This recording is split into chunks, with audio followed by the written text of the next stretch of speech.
wabarakatuh. Balik lagi bersama saya Gisa Aisyah. Jadi di podcast kali ini saya akan membahas tentang model ilmu komunikasi David Caberlo. Tentunya saya di sini tidak sendiri, saya bersama teman-teman saya lainnya dari mahasiswa Universitas Bina Bangsa. Ada pepatah nih katanya, tak kenal maka tak sayang. Kalau udah sayang ditinggalin dong, gimana itu? Kayaknya Yaudah, langsung aja kita perkenalan ya. Di samping saya ini ada Kanita. Halo. Dan di samping saya ini ada Aditya. halo semuanya. Dan di sini ada Vindi. Halo. Dan ada Farhan. Dan di sini ada Ika Ike. Yang terakhir ada Cina. Siapa namanya? Sarkas kamu ya, harusnya. Rasisme.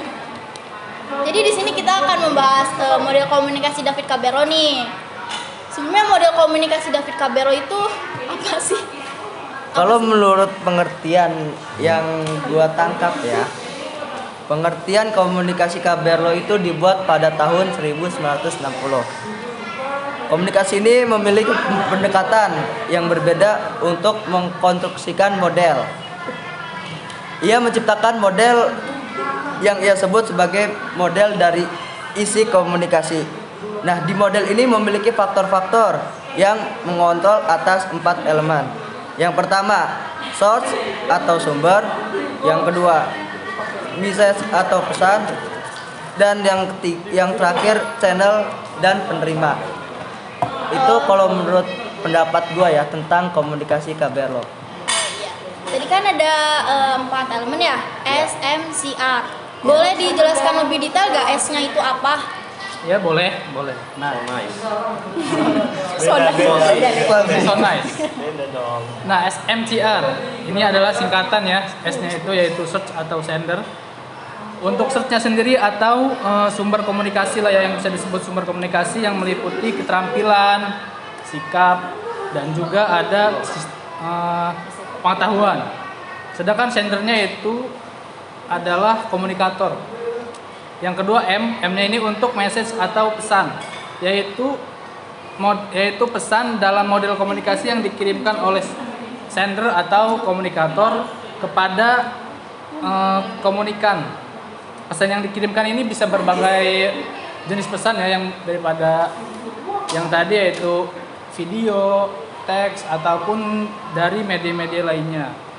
Nah, yang ketiga yaitu C-nya ini untuk channel.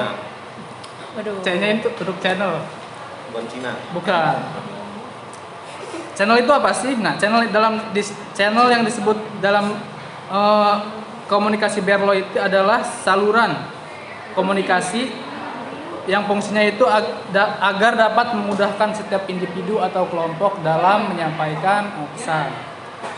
Yang terakhir R untuk receiver atau si penerima pesan yang kita bisa sebut juga sebagai komunikan lah ya. Ya, receiver atau penerima pesan ini merujuk pada individu yang menerima pesan yang dikirimkan oleh pengirim pesan atau komunikator. Kurang lebih seperti itu sih. Tadi kan katanya source itu ada beberapa faktornya ya. Iya.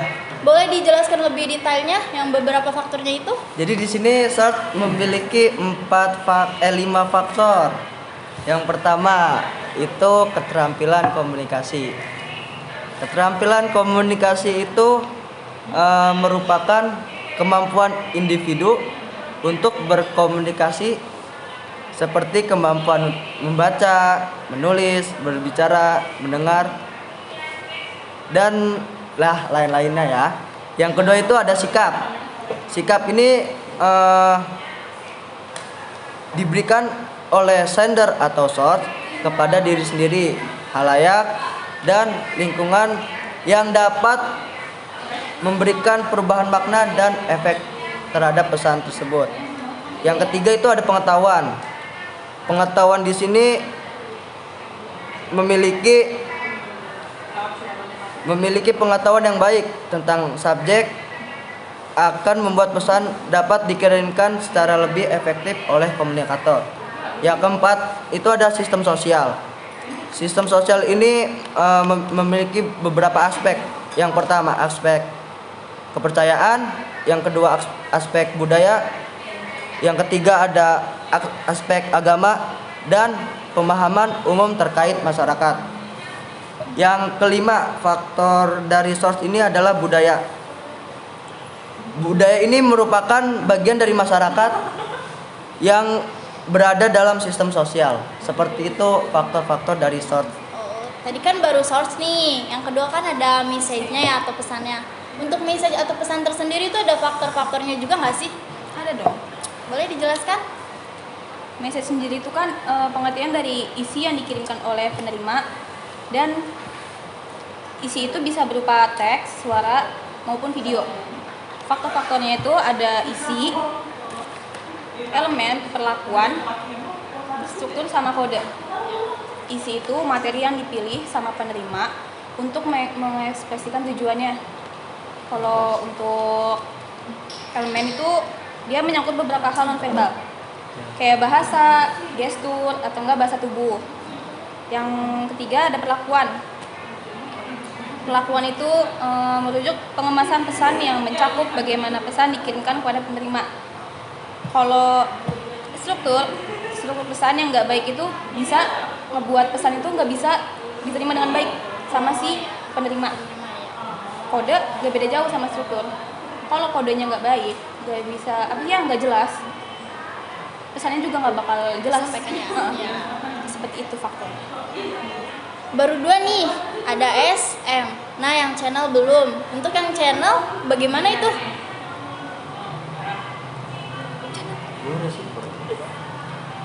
Jadi kalau channel itu ada beberapa faktor, yaitu yang pertama itu ada penglihatan. Jadi dari penglihatan itu kita melihat si source, si sender itu, cara melihat dia komunikasi, cara memandang dia gitu, bukan memandangin dia ya. Dia siapa nih? Nanti disalting dong. Dia sender ya. Terus yang kedua itu melalui pendengaran. Nah, jadi penglihatan doang itu nggak cukup, karena yang si sender ini kan dia berkomunikasi, berbicara, menyampaikan pesan. Jadi harus didengar, harus bisa didengar. Terus yang selanjutnya itu ada yang namanya sentuhan. Nah, ini sentuhan maksudnya bukan sentuhan itu ya. Bukan toel-toel gitu, Bukan muhrim dong kalau sentuhan gitu ya. Maksudnya sentuhan itu kayak dari kata-kata itu tersentuh gitu, tersentuh masuk Ke dalam hati. enggak masuk ke dalam bool. Terus yang keempat itu dari pengecap. Nah, pengecapan, Lidah ya? ternyata pengecapan ini boleh dilakukan dalam komunikasi.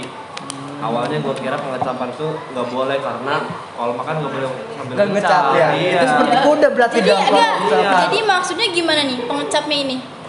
Pengecapan jadi dari itu kayak gaya komunikasinya supaya masuk ke si penerima ini. Nah, terus yang terakhir itu penciuman.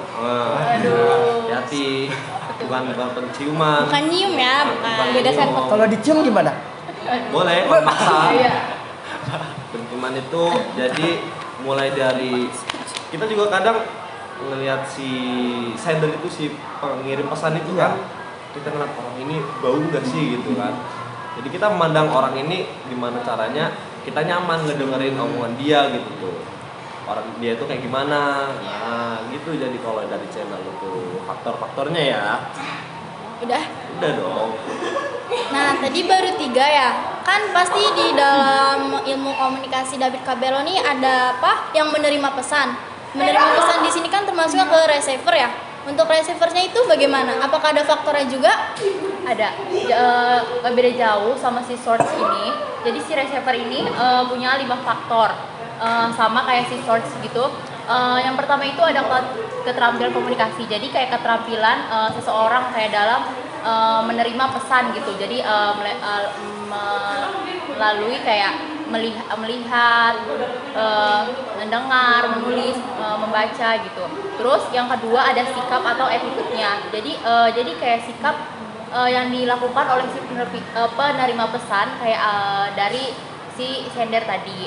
Terus yang ketiga itu ada knowledge atau pengetahuan. Jadi kayak pengetahuan yang dimiliki sama si receiver ini kayak ngebantu gitu dalam penerimaan pesannya gitu. Kalau misalkan pengetahuannya luas, bagus gitu, kayak cepet gitu nangkepnya gitu. Terus yang ketiga ini ada sistem sosial. Di sini tuh kayak isinya itu ada kepercayaan, agama, hukum, aturan. Jadi hal-hal ini tuh kayak berpengaruh juga gitu dalam penerimaan pesan gitu. Terus yang kelima itu ada budaya atau culture. Di sini itu kayak misalkan perbedaan budaya gitu ya. Kayak misalkan si sendernya itu dari Jawa gitu. Terus si receivernya ini dari Sunda. Nah, misal si sender ini pakai bahasa Jawa gitu. Jadi si receiver ini dalam penerimaan pesan itu pasti bakal ada miskomunikasi gitu, bakal susah gitu. Nah, itu udah ya segitu sih. Ini hostnya boleh minum dulu gak ya? Boleh. Kalian kalau mau minum boleh minum juga. Habis. Boleh kayaknya di refill. Masih banyak. Tinggal ambil aja. Tadi kan kita udah cakep-cakep nih, S apa, C apa, M apa, R apa kan udah ya. Kalian penasaran gak sih sama contohnya apa? Di sini kan contohnya belum dijelaskan ya. Untuk contohnya boleh dong dijelaskan? Jadi contohnya itu kayak ustadz ceramah di masjid. Mayoritasnya. Oh, bukan minoritas. Boleh. Minoritas nanti dikepung. Bahaya aduh. Jadi kayak ustadz ceramah di masjid, nggak mungkin di gereja kan? Iya. Aduh, nyasar. Jadi ustadz itu ceramah di masjid, terus receivernya itu sebagai pendengar yang ada di masjid. Channelnya itu kayak seeing dan hearing, pendengar dan melihat. Source-nya itu ya ustadz. Nah, pesannya itu ceramah, sama receivernya itu tadi yang ada di masjid itu. Jemaah. Oh gitu ya contohnya. Jadi kita udah selesai nih cakep-cakepnya ya.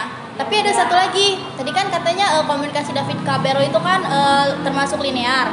Kenapa tuh bisa dibilang komunikasi linear? Jadi di sini tuh linear itu karena di sini tuh kayak bersifat satu arah gitu. Gak ada timbal baliknya. Jadi kayak gitu. Gak ada timbal arah nih. Iya, gak ada timbal balik. Oh gitu. Kayaknya udah cukup ya cakep-cakepnya hari ini. Dari mulai contoh, pengertian, sama pembahasannya udah jelas kali ya. Boleh. Boleh. Nah sebelum ditutup gimana kalau kita cheers dulu? Aduh, nggak Boleh? ada minum nih. Pakai gula juga nggak apa-apa. Cheers dulu Ayo. dong. Rutinya keluar. Rutinya keluar. Salah ini nih. Sponsor. Ini endorse. 1, 2, 3. Trot.